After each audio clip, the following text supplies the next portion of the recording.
Jesus was invited to the house of a Pharisee from the temple to eat on the Sabbath. There was a man who was ill, so Jesus asked the Pharisee and his followers if it was lawful to heal the man on the Sabbath. The Pharisee could not answer, so Jesus healed the man and sent him on his way. Then Jesus said to him that had invited him, "When thou makest a dinner or a supper, call not thy friends, nor thy brethren, neither thy kinsmen, nor thy rich neighbors, lest they also invite thee again, and a recompense be made thee.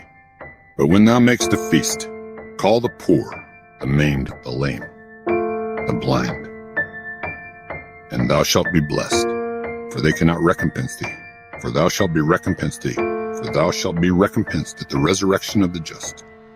When one of them that sat at meat with him heard these things, he said unto him, "Blessed is he that shall eat bread in the kingdom of God." Then Jesus told him another parable, saying, "A certain man made a great supper, and invited many. He sent his servant at supper time to say to them that were invited, Come, for all things are now ready. But they all with one consent began to make excuse. The first said to him, I have bought a piece of ground, and I must needs go and see it. I pray thee have me excused. And another said, I have bought 5 yoke of oxen, and I go to prove them. I pray thee have me excused. And another said, I have married a wife, and therefore I cannot come. So that servant came and explained these excuses to his lord. Then the master of the house, being angry with his guests, said to his servant,